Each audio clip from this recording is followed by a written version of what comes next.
오늘 예배를 드릴 때 시공간을 초월하는 하나님의 축복이 여러분과 관계된 모든 현장에 역사하게 될 줄 확신합니다. 그리고 비록 여러 가지 상황, 여건 때문에 지금 인터넷으로, 지금 생중계로 혹은 다시 보기로 예배를 드리고 있는 분들에게도 동일한 은혜와 역사가 있게 되기를 주님의 이름으로 축원을 드립니다. 제가 다락방을 만나고 전도운동 속에 있게 된 지가 지금 보니까 한 25년 이렇게 되어진 것 같습니다. 그러니까 한 96년, 95년 이럴 때 합숙을 받고 그때 수많은 사람을 이렇게 만나면서 포럼도 하고 교제도 나누고 이렇게 했어요. 근데 처음에 그때 당시에 보니까 내가 류 목사님 만나서 복음에 대해서 알게 됐다. 그리고 어떤 목사님들은 목회가 너무 힘들었는데 목회에 대한 답을 찾게 됐다. 아니면 남들에게 말하지 못하는 여러 가지 영적 문제 때문에, 아니면 가정 문제 때문에, 아니면 질병 때문에 여러 모로 어떤 계기가 돼서 이 복음을 듣게 되는 이런 분들이 굉장히 많았습니다.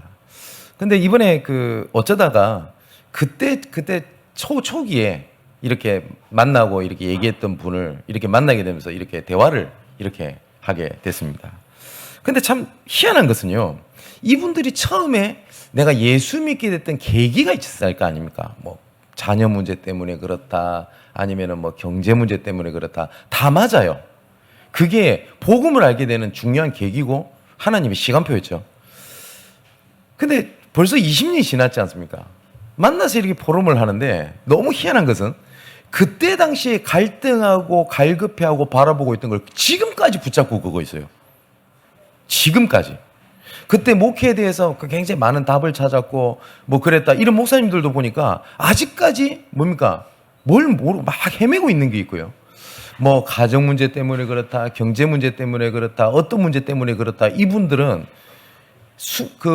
문제가 바뀌었을 뿐이지 똑같이 갈등하고 고민하고 있는 것을 그렇게 많이 봅니다. 제가 처음에 서마산 교회라는 데가 있습니다. 저 마산에, 지금 창원이죠. 그때 류광수 목사님께서 직접 전도학교로 오실 때였습니다. 그때 제가 참여를 하고 난 다음에 지금까지 이렇게 복음운동에 참여하고 있는데, 저는 눈에 보이는 굉장히 어마어마한 문제가 있다거나, 아니면 영적 문제가 심각하다거나, 아니면 영적 문제가 있었습니다만은 그게 굉장히 걸림돌이 되거나 그렇게 해서 복음을 듣게 됐던 건 아니었어요. 그때 그냥 단지 예수를 믿는데 예수님이 모든 문제를 해결하셨다라는 그 말씀이 굉장히 저한테는 은혜가 되고 힘이 됐었어요. 그냥 당연히 저는 예수 믿는 집안에서 교회를 다녀야 됐고, 그러니까 당연히 난 예수를 믿어야 된다고 막연하게 생각을 했지, 그 예수님이 십자가에서 그리스도가 되시고 나의 모든 문제를 끝내셨다는 말이 너무너무 좋았어요. 그러다 보니 어느 날입니다. 어느 날 전도하고 싶다라는 생각이 든 겁니다. 근데 어떻게 전도할지는 모르겠고, 그러면서 저는 지금까지 이렇게 쭉 이렇게 지나오게 된 겁니다. 그러니까 가정에 이런 응답이 있어야 되겠고, 내 개인적으로 이런 치유를 받아야 되겠고, 그거는 아니었었어요. 그러니까 복음이 좋았고 그냥 전도가 하고 싶었어요. 근데 물론 그 과정 속에서 여러 가지 갈등도 하고 고민도 하고, 심지어 어떤 제가 고민까지 해봤냐면, 전도가 하고 싶고 내 전도자의 길에 서고 싶은데 내가 진짜 전도할 사람이 맞나? 그리고 이런 갈등이라는 고민 같은 것도 많이 했었던 건 사실입니다. 그런데 그것이 다 지나가는 과정이었지, 그게 그 갈등이 저를 무너뜨리거나 아니면 저한테 굉장히 큰 문제가 오거나 했던 것은 아니었던 것 같습니다.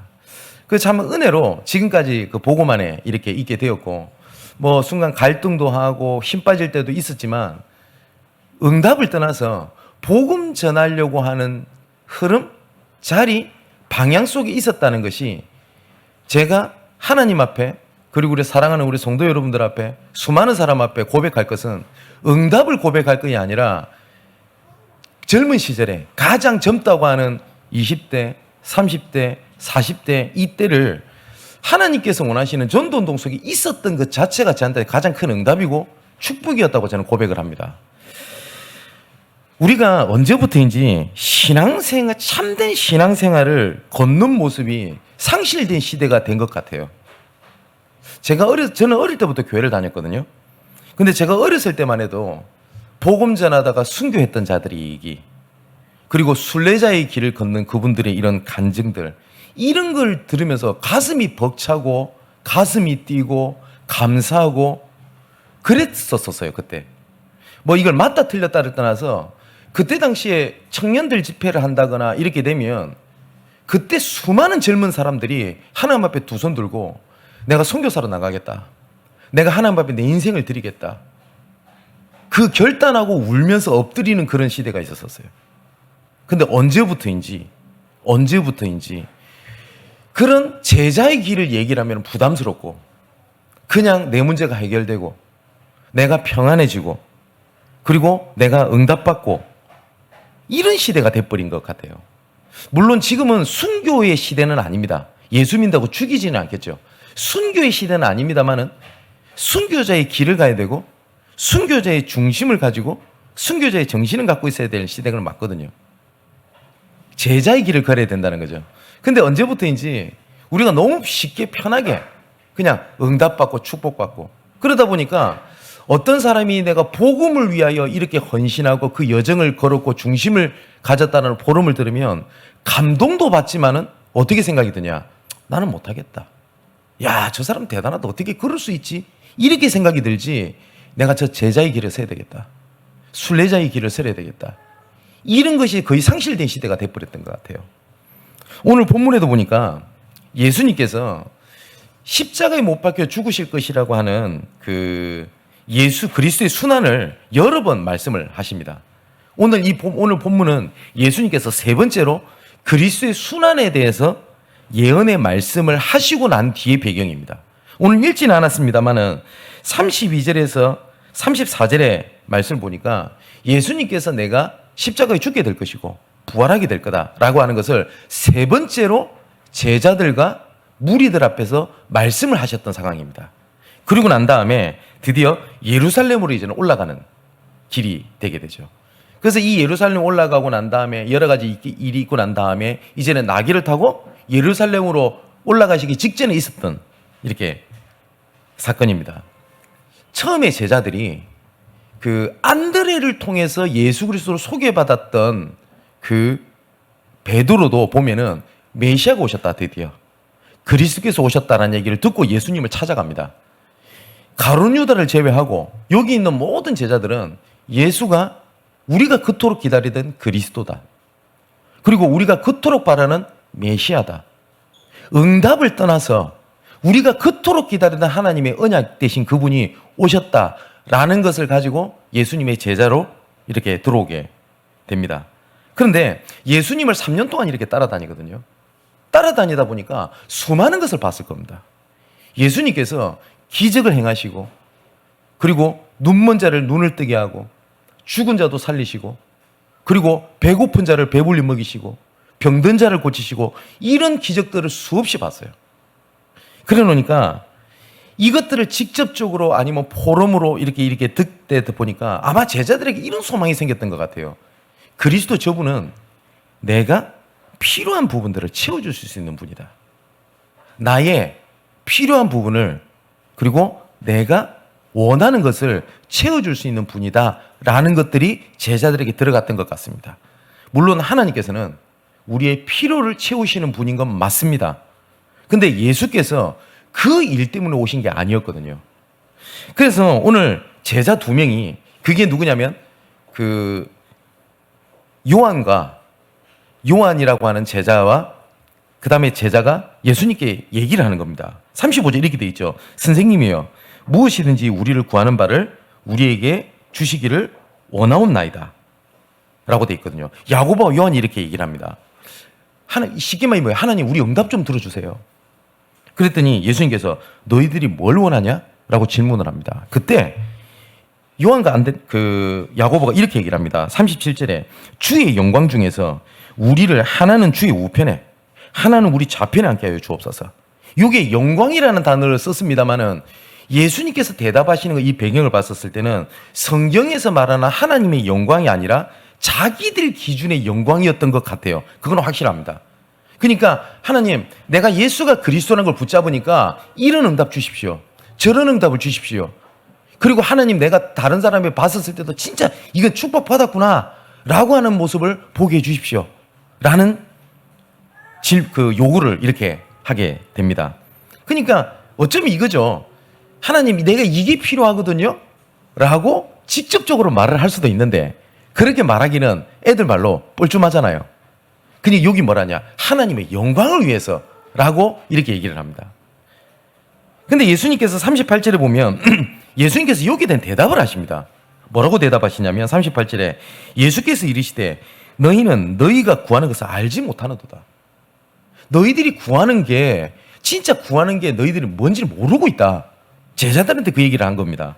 그러면서 뭐라고 말씀하시냐, 내가 마시는 잔을 너희가 마실 수 있겠냐, 그리고 내가 받는 세례를 너희가 받을 수 있겠냐 라고 질문을 하십니다. 그랬더니 야고보, 요한이 예, 할 수 있습니다 라고 대답을 한 거예요. 그러면 예수님께서 기뻐하셔야 되잖아요.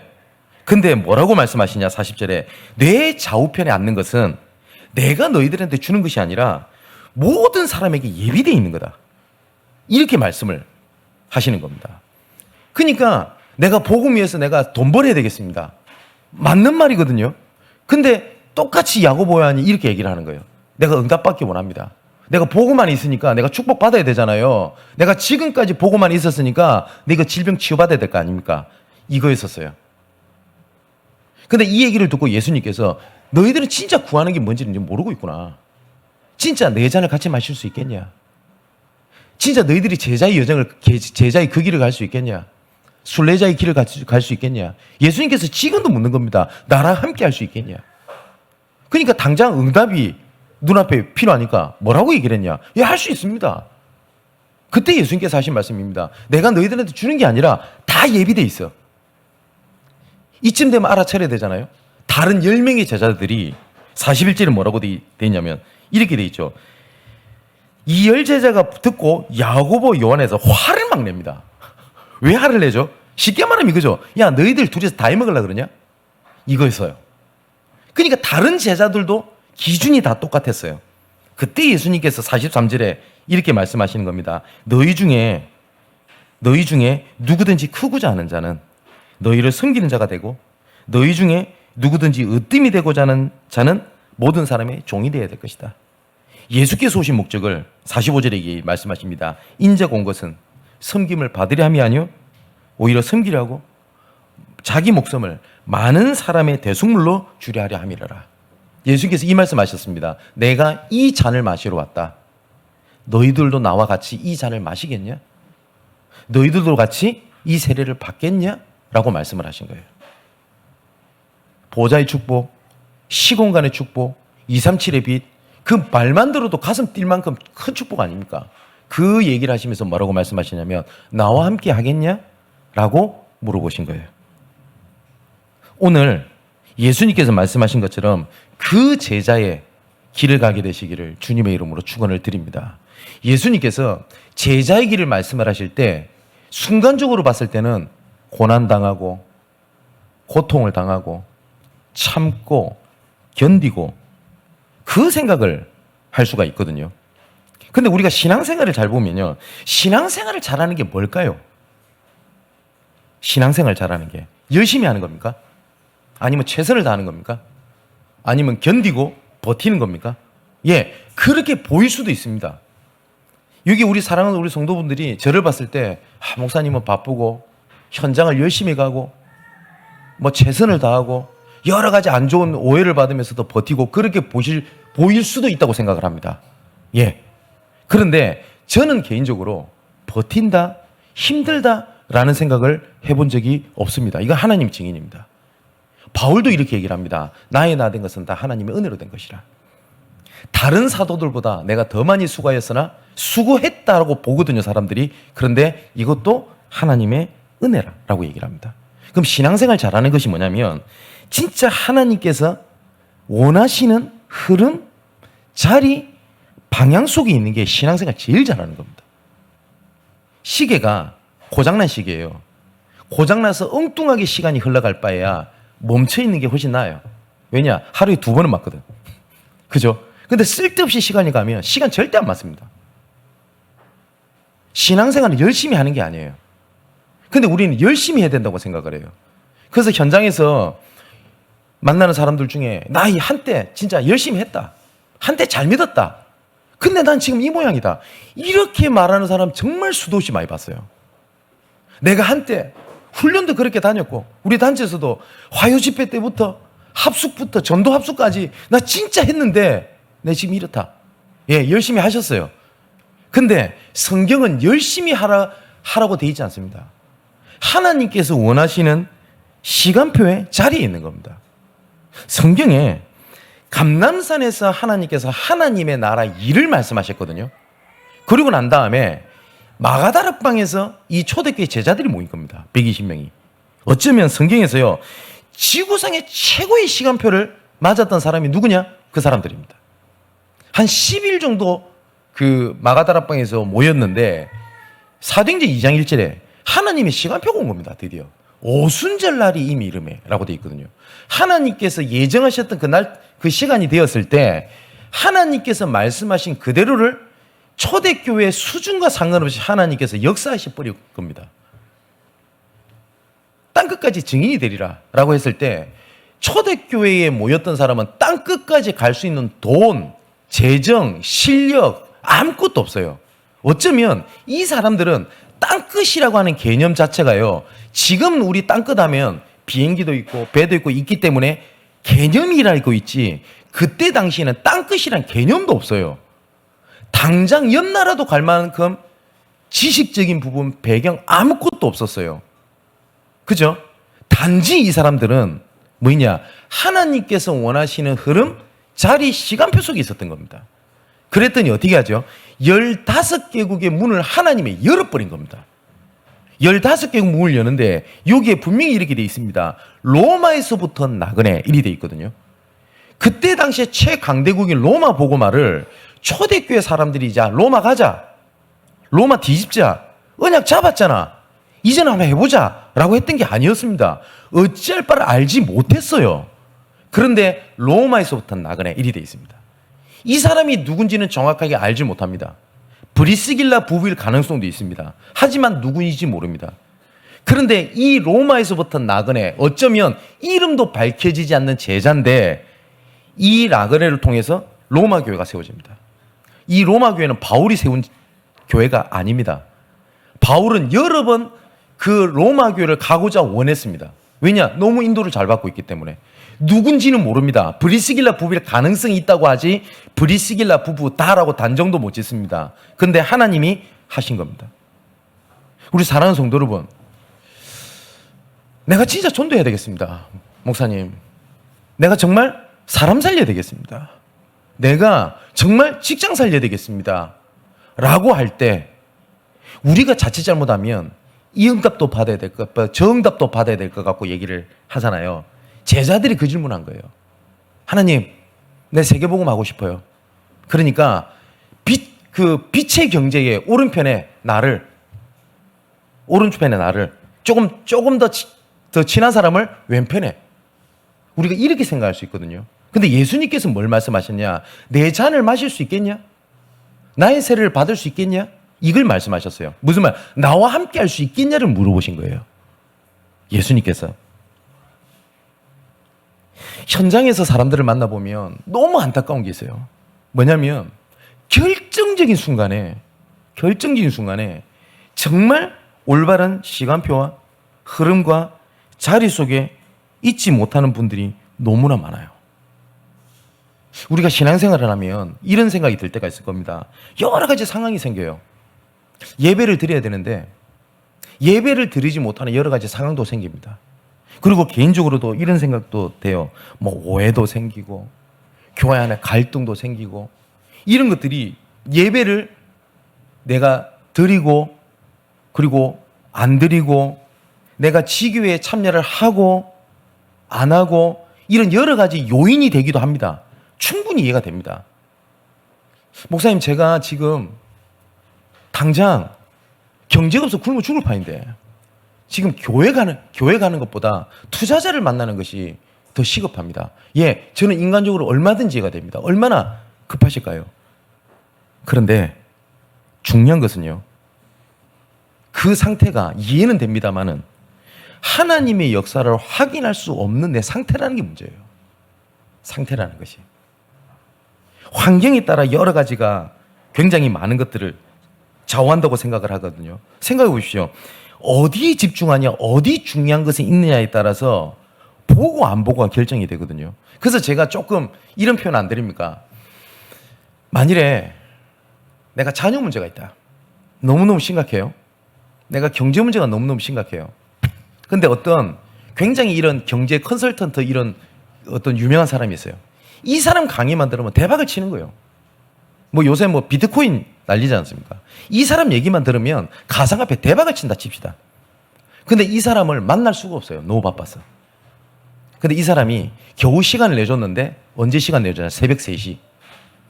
그래서 조용히 만나야 이거 은밀하게 만나야 되기 때문에 한 번에 만나지 못하고 뭡니까? 제가 산을 좀 올라가지고 저 먼데 합시다. 설악산.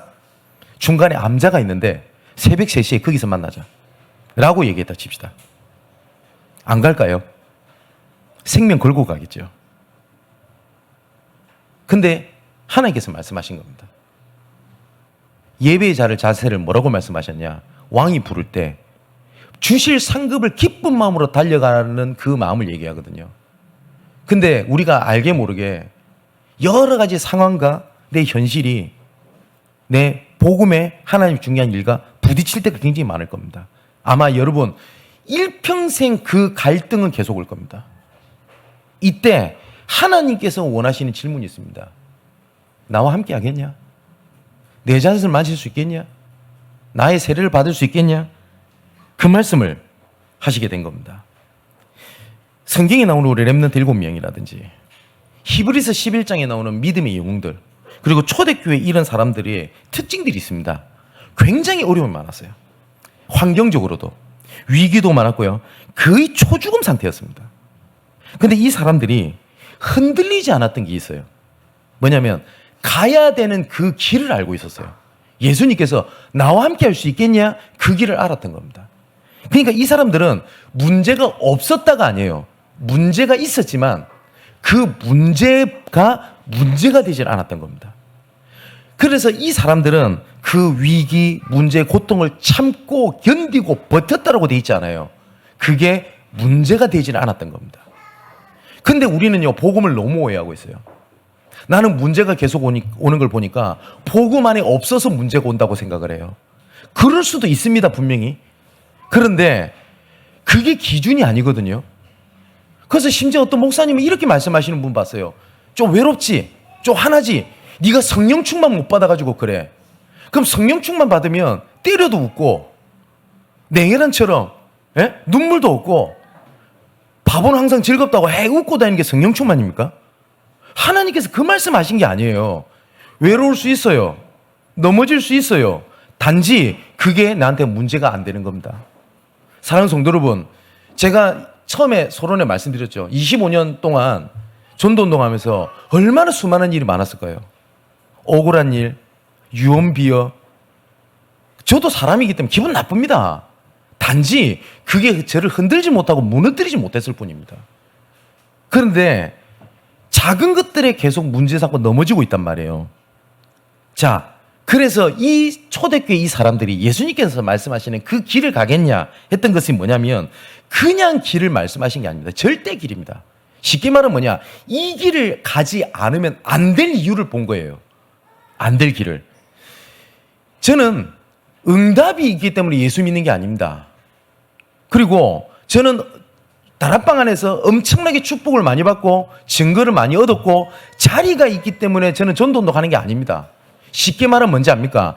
이 길을 가야만 하는 절대 길을 알았어요. 저는 가끔가다 이렇게 묻고 싶습니다. 전도 열심히 했는데 안 돼서 힘이 빠집니까? 응답 있으면 전도하고 응답 없으면 전도 안 하고 하는 그런 길이 아니라 예수께서 원하셨던 절대 길을 우리가 가고 있는 겁니다. 그 길을 갔던 사람입니다. 자, 우리는 자꾸 열심히 하려고 한단 말이에요. 아닙니다. 우리가 말씀 계속 들었으니까 예틀을 깨야 되겠다. 세틀을 갖춰야 되겠다. 현실적으로는 불가능합니다. 그런데 예틀을 깨는 굉장히 쉬운 방법이 있어요. 뭐냐면 하나님께서 진짜 원하시고 해야만 하는 절대기를 알게 되잖아요. 그러면 그 틀을 깰 수 있습니다. 간단한 예를 들어볼게요.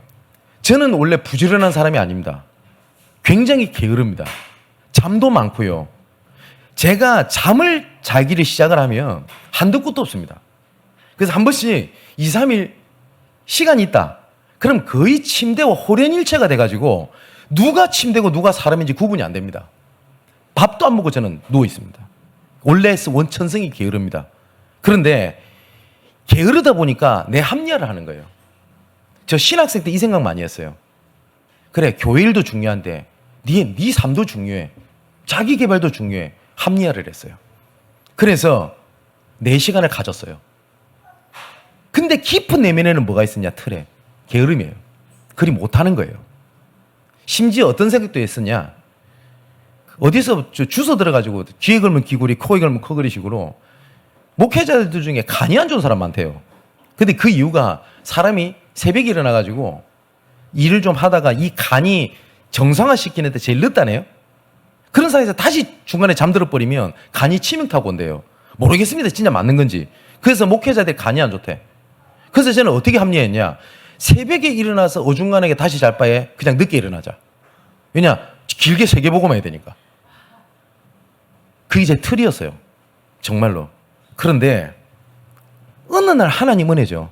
현장에서 렘넌트 살려야 되겠다는 걸 봤어요. 그걸 보면서 어떤 생각을 했냐면, 아, 나는 오늘부터 내 삶은 없다. 하나님께서 부르시면 가는 거고, 현장에서 부르면 가는 거다. 그래서 제 시간에 맞춰가지고 뭐 사역을 하려거나 하진 않습니다. 현장에 물어보거든요. 그 길을 봤더니 그 게으름, 지금도 게으릅니다. 그 하나님의 절대 길 속에는 게으름 자체가 없어요. 그래서 전 지금도 24시간 동안 휴대폰을 끄지 않습니다. 왜냐? 새벽 3시, 4시도 받기 위해서. 그리고 항상 휴대폰을 제 머리맡에 두고 잡니다. 왜냐? 전화를 받아야 되니까. 저는 원래 그런 사람이 아니라니까요. 근데 내가 예전에는 얼마나 게으름을 바꾸고 싶었겠어요. 왜냐? 게으르면 안 되잖아요. 기억하십시오. 뭐냐면 우리는 하나님의 절대 주권 속에서 부르심을 받은 하나님의 제자들입니다. 하나님의 절대 주권 속에 있습니다. 모든 길을 가는 것이 이 절대 길을 가기 위해서 하나님께서 모든 것을 활용해서 우리를 이끄시는 과정 속에 있습니다. 목사님 힘듭니다. 갈등이 옵니다. 여러 가지 어려움이 옵니다. 나는 억울합니다. 예. 그거를 다 이해할 수는 없습니다. 근데 확실하게 드릴 수 있는 건 있습니다. 절대 길을 가게 하시기 위한 하나님의 절대 주권인 것만은 사실입니다. 이 속에 하나님의 절대 계획이 있어요. 그래서 제가 계속 말씀드리지 않습니까? 내 주변에 일어나는 모든 것 속에 하나님께서 일을 행하신 거다. 그러면 이 질문하는 겁니다. 그러면 하나님의 계획이 뭡니까? 하나님의 계획이 뭡니까요? 이 계획이 안 보일 수 있어요, 처음에. 그래서 안 보여도 뭘 하는 거냐? 하나님 앞에 인정하는 거예요. 하나님께서. 그러면 그때부터 뭐가 보이냐면 절대 언약이라고 하는 것이 점점점 말씀을 통해 상황을 통해 선명하게 보이기 시작할 겁니다. 저는 완전하지 않습니다만은 처음에 세계복음화에 대한 언약을 잡았던 것이 지금은 점점점점 선명해지고 점점점 눈앞에 손에 잡히는 하나님의 응답으로 보여지는 과정 속에 있습니다. 그래서 사도 요한이 했던 말이 조금 이해돼요. 내가 전하는 이 말씀은 눈으로 본 바요, 귀로 들은 바요, 손으로 만진 바라. 이 절대 언약이 선명하게 보이게 될 겁니다. 그러면 이것이 보여지는 만큼 하나님께서 나를 이끌어 가신다고 하는 절대 여정을 확인하게 됩니다. 야, 나는 그게 실수인 줄 알았고 나는 이게 다른 사람이 억울하게 만든 거라고 생각을 했는데 이게 하나님께서 나를 절대 길을 이끌어 가시는 하나님의 방법이구나. 그래서 지금 당장 억울한 일을 당해도 이거를 가장 첫 번째 뭐예요? 하나님 계획이에요. 절대 주권 속에. 그러면 그때부터 뭐가 되냐? 하나님의 목표가 보여요. 어저께 우리 장로님들이 그 한 달에 한 번씩 이제 전도 기획을 하고 포럼을 하고 교회를 위해서 기도하고 이럴 수 있는 시간을 가지자 해서 처음으로 이렇게 모임을 우리 배승 장로님 사업체에서 이렇게 하게 됐습니다. 우리 기대해 주실 거는 우리 많은 걸 하기 떠나서 장로님들이 전도하겠다. 전도해야 되겠다. 교회 살려야 되겠다. 렘넌트 살려야 되겠다. 라고 시작했던 자체가 저는 응답이라고 저는 확신합니다.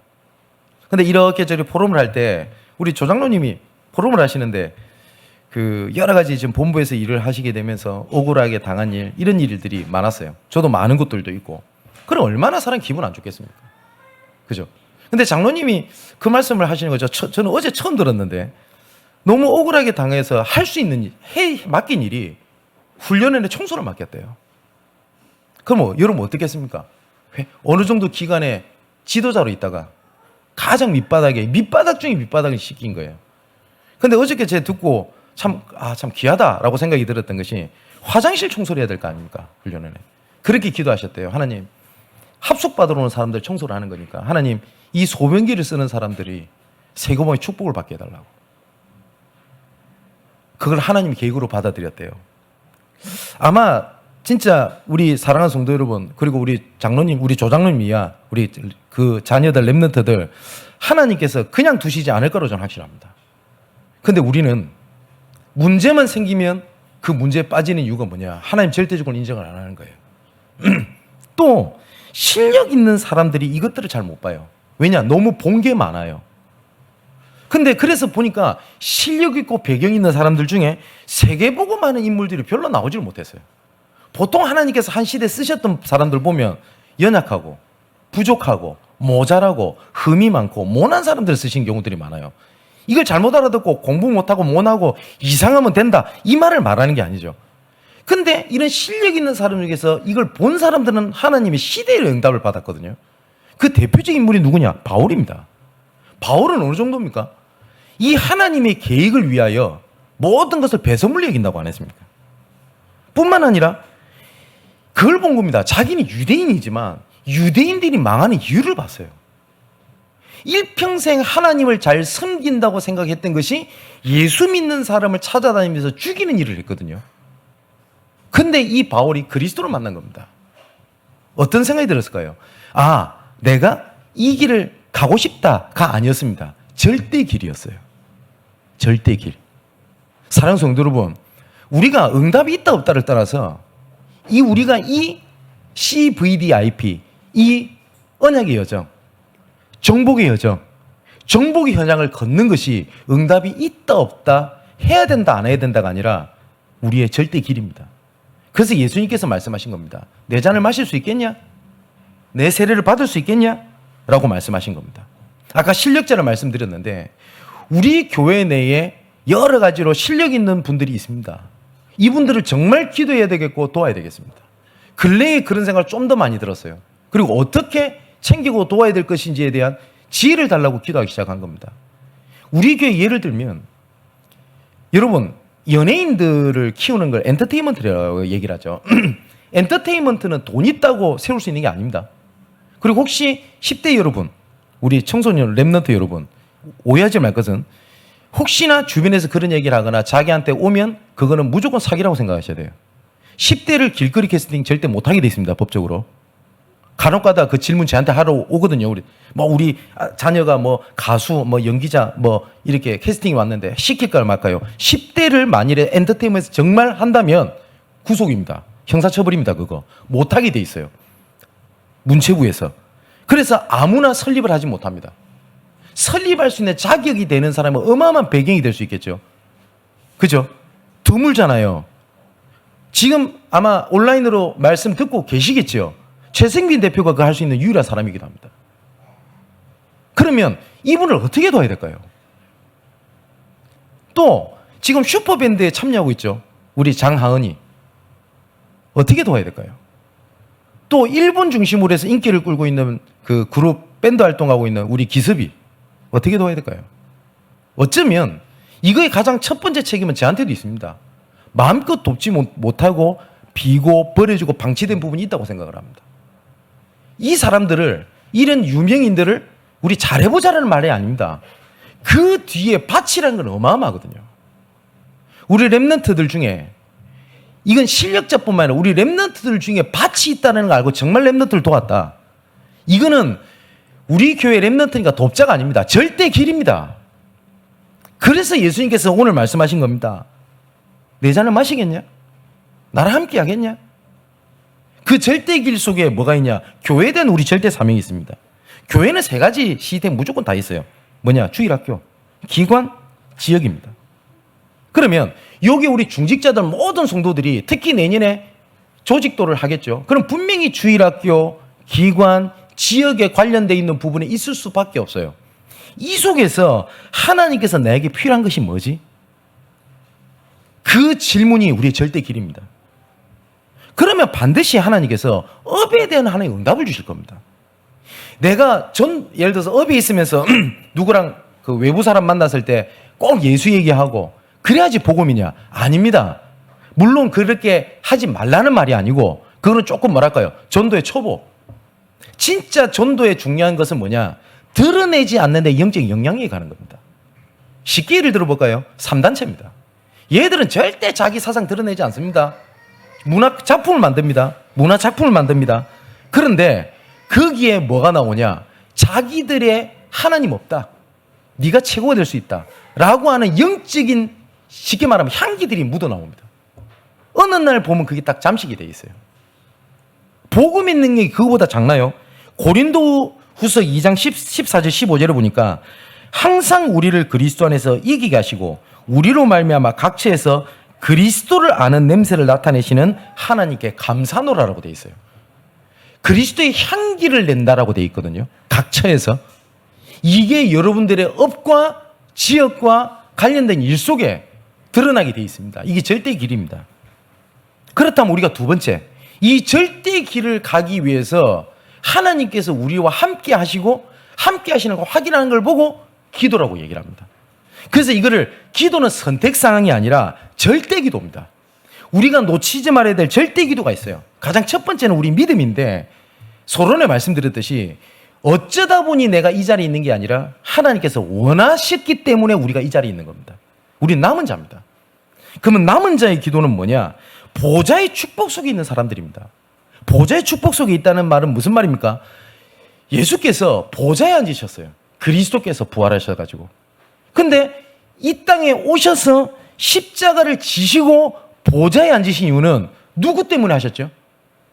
우리 때문입니다. 맞지요? 우리를 위하여 십자가를 지셨어요. 그래서 보좌에 앉으신 겁니다. 그래서 예수님께서 말씀하신 겁니다. 나와 함께 하자. 그 남은 자 속에 응답 속에 나올 수밖에 없는 것이 뭐냐? 보좌의 축복입니다. 문제 해결을 놓고 오늘부터 기도할 이유가 없습니다. 아니, 목사님 저는 문제가 너무 큰데요. 그걸 놓고 기도하는 것이 아니라 하나님께서 원하시는 말씀 언약 속에 있으면 시간표에 따라서 하나님께서 해결하십니다. 해결을 안 하셨다? 그 가운데 해답이 분명히 있습니다. 초대교회 사람들 그리고 히브리서 11장의 사람들 렘넌트 7명들은 눈앞에 보이는 문제를 놓고 기도했던 장면이 없습니다. 근데 하나님께서 응답하셨어요. 그게 남은 자의 믿음이고 남은 자의 기도입니다. 그래서 하나님께서 성경에 보면 이런 믿음의 사람들을 예전에는 정복당했던 현장이 있지 않습니까? 이걸 정복의 현장으로 바뀌었으니까 정복의 현장으로 바뀐 그곳이 시작이었어요. 모세가 정복당이 있었어요. 애굽에. 애굽이라고 하는 나라를 향해서 오줌도 싸지 않을 만큼 상처가 많았던 곳이었거든요. 호렙산 떨기나무에서 하나님의 임재를 보게 됩니다. 그래서 너는 바로 앞에 가라 라는 언약을 붙잡게 됩니다. 정복당한 현장을 정복의 현장의 시작으로 하나님께서 바꾸셨어요. 사랑하는 성도 여러분, 내가 혹시 복음 안에서 지금까지 정복당해 있다고 생각하는 그 부분이 있습니까? 마귀의 틈. 그걸 회피하지 마시고 도망가지 마시고 두려워하지 마시고 거기서 정복의 현장의 시작을 확인을 하는 겁니다. 그게 남은 자입니다. 이때 뭐냐? 그 정복의 현장에서 하나님의 계획을 보고 하나님의 영광을 위해서 그리고 하나님께 감사, 이게 기도의 자세입니다. 그러면 딱 나오는 게 있습니다. 아, 내가 이거 진짜 해야 되겠다. 내가 이거 놓치면 안 되겠다. 절대라는 게 보이거든요. 그걸 보고 제한된 집중이라고 얘기를 해요.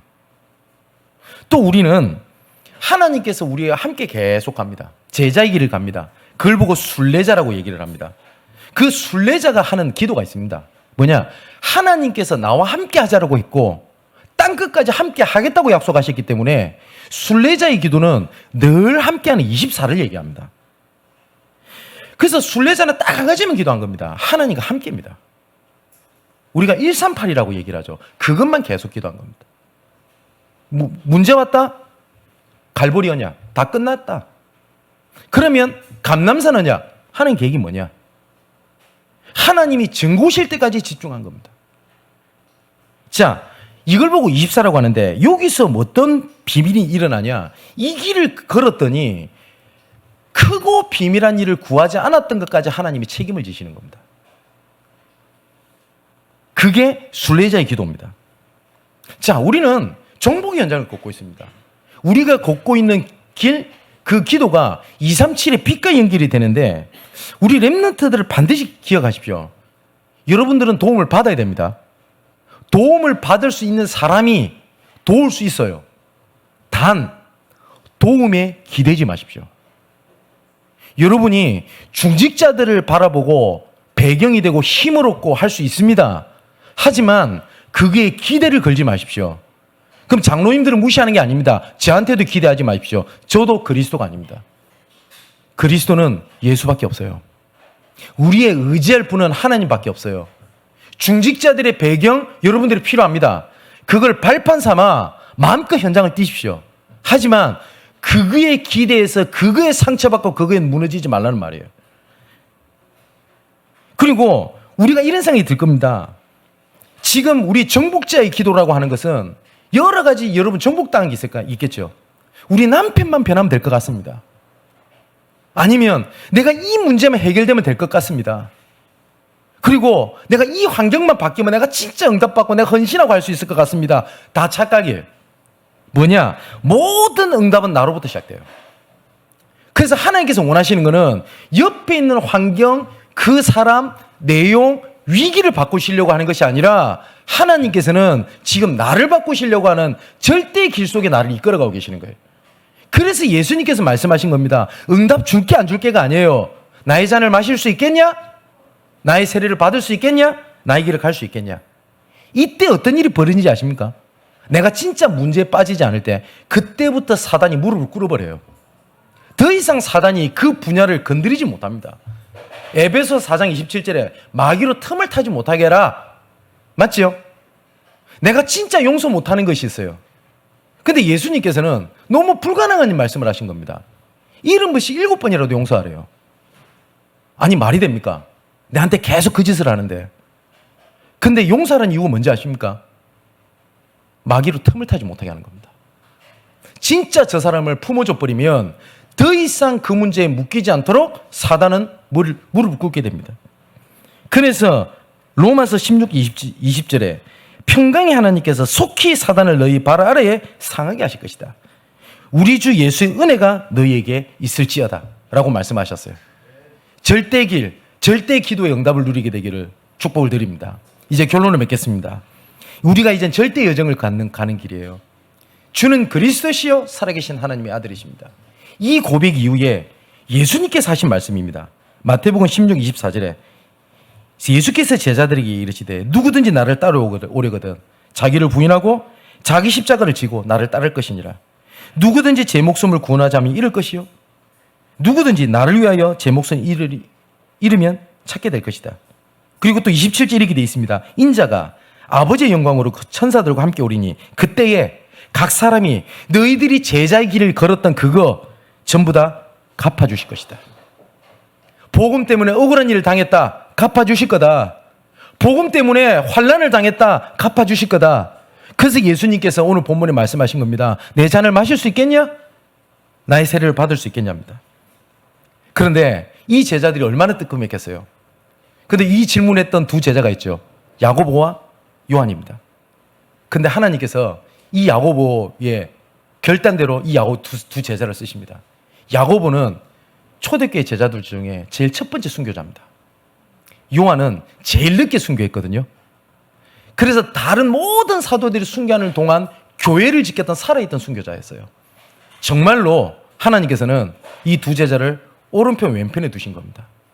이런 고민이 들 수 있을 겁니다. 내가 진짜 복음을 위해서 하고 싶은데 이게 혹시 내 동기 아닙니까? 이런 고민이 들 수가 있어요. 괜찮아요. 그런 동기는 가져도 돼요. 제자들도 그 동기를 가지고 있었어요. 하지만 방향이 맞았어요. 하나님은 쓰셨어요. 언제부터인지 영적인 안일주의가 우리 교회 안에 들어왔어요. 그러다 보니까 이 정도 축복받았으면 됐어. 여호수아도 이 착각에 빠집니다. 여호와 하나님, 우리 가나안 땅 가는 것도 맞는데 이렇게 여기까지 축복받았으면 됐잖아요. 그거 있었어요. 이사야가 이렇게 얘기를 하죠. 누가 나를 위해서 갈꼬? 라는 말에 주님 내가 여기 있사오니 나를 보내주소서 라고 안 하고 우리는 뭐 하는지 압니까? 주님 제가 저기 있으니까 제가 딱 맞는 것 같아요. 쟤를 보내세요. 나는 그냥 옆에서 도울게요 라고 얘기를 하잖아요. 언제부터 영적인 안일주의가 들어왔어요. 그러다 보니까 옛말에 이런 말 있죠. 모난 돌이 정맞기 쉽다. 둥글게 살아라. 우리 랩런트들 그런 말에 속지 마세요. 심지어 우리 이 영상을 보고 우리 부모님들 랩런트들의 비전을 그렇게 짓밟지 마십시오. 랩런트가 문화계 쪽에, 언론계 쪽에, 정치계 속에 내가 진짜 믿음 갖고 도전하겠다. 그러면 믿음 갖고 있는 부모님들이 네가 그런다고 되냐? 바위에 계란치기 식이야. 될 것 같나? 편하게 돈 벌어라. 그냥 돈 벌어서 헌신하면 되지. 안일주의가 들어왔어요. 저는 여러분들의 도전을 응원합니다. 그리고 할 수 있는 한 여러분 배경이 되고 여러분들의 도움이 되겠습니다. 하나님 앞에 약속하겠습니다. 우리 중직자분들도 그렇게 해주셔야 돼요. 처음에 제가 전도운동 했었을 때 이런 얘기 진짜 많이 들었어요. 오해받으면서 꼭 해야 되나? 거기만 전도하냐? 그냥 편하게 할 수 있지 않냐? 얼마나 솔깃해요. 그런데 안일주의에 빠지면 안 되지 않습니까? 그 편하게 가려고 2단이 아닌 걸 2단이라고 얘기를 하고 그렇게 얘기를 해야 됩니까? 예수님께서는 마태복음 7장 13절 14절 이렇게 말씀하셨어요. 좁은 문으로 들어가라. 멸망으로 인도하는 문은 크고 그 길이 넓어 그 길로 들어가는 자가 많고 생명으로 인도하는 문은 좁고 길이 협착하여 찾는 자가 적다 그랬습니다. 우리 랩런트들 말씀 많이 들었죠? Nothing. 아무것도 없다. 괜찮아요. 하나님의 능력이 아무것도 없는 데서 창조하셨던 하나님의 능력입니다. 안일주의에 빠지지 마십시오. 그래서 예수님께서 물은 겁니다. 내 잔을 마실 수 있겠냐? 이사야 58장 2절에 그들이 날마다 나를 찾아 나의 길 알기를 즐거워했다라고 돼 있어요. 너의 길을 갔다는 건 나의 길. 욥기 23편에도 이렇게 돼 있습니다. 내가 가는 길을 그가 아시나니. 맞죠? 내가 가는 그 절대 길을 주께서 아시니까 이 여러 가지 환란이 있을지라도 나를 정금까지 단련되게 하실 것이다. 그렇기 때문에 뭐라느냐? 나는 그 자리에 있는다. 그 뜻이 일정하시니 나는 그 자리에 있겠다. 그 욥기의 고백이었습니다. 문제가 있을 때마다 야곱이 했던 말입니다. 우리가 일어나 베델로 올라가자. 내 환난 날에 내게 응답하시며 내가 가는 길에서 나와 함께 하신 하나님께 거기서 내가 제단을 쌓겠다라고 말씀하신 겁니다. 우리 사랑하는 성도 여러분, 오늘 진짜 하나님 앞에 진실돼야 됩니다. 예수님께서 이렇게 묻는 겁니다. 내 잔 마실 수 있겠냐? 내 세례를 받을 수 있겠냐? 그런데 우리는 내가 어떻게 그걸 해요, 내 수준에? 그러면서 뭘 바라는지 압니까? 보좌의 축복. 내 축복해 주세요. 내 오른편에 세워주세요. 근데 예수님 말씀하셨어요. 예비돼 있어. 그래서 묻는 겁니다. 나와 항상 하겠냐? 우리 사랑하는 우리 랩런트 여러분, 내가 실력이 있든 없든 하나님의 절대기를 마음에 품으십시오. 하나님 나를 써주십시오. 하나님 한 시대에, 복음 없는 시대에 교회 살리는 주역으로 써주십시오. 응답이 없어도 그 절대길 속에 있어야 돼요. 모든 사람이 복음의 가치가 없어졌을 때 하나님, 복음을 가장 가치 있게 드는 랩런트로 하나님 나를 잡아주옵소서. 그 길에서는 하나님 나를 중직자로 세워주옵소서. 그 길에 하나님 나 교회를 세워주옵소서. 정복의 현장에 그 길을 가는 여러분 되시기를 주님의 이름으로 축원을 드립니다. 기도하겠습니다. 아버지 하나님, 절대 길에 서기 원합니다. 절대 방향, 절대 흐름 속에 있기 원합니다. 이 속에 보좌의 축복, 시공간의 축복, 237의 축복이 회복되게 하여 주시옵소서. 영적인 안일주에 빠져 응답, 축복에 목말라서 방황하고 헤맸던 그거 내려놓고 내 자신을 마실 수 있겠냐? 나의 세례를 받을 수 있겠냐? 라고 애타게 손을 내미시는 그리스도의 손을 붙잡고 이 눈에 아무 증거가 아니 뵙고 무너졌고 문제가 많고 어려울지라도 내가 그리스도의 손을 잡고 그 절대 길을 가겠습니다. 라고 고백하고 결단하는 렘넌트가 일어나게 하옵소서. 우리 중직자가 일어나게 하옵소서. 그런 교회들이 세워지게 하여 주옵소서. 살아계신 예수 그리스도 이름으로 기도합나이다. 아멘.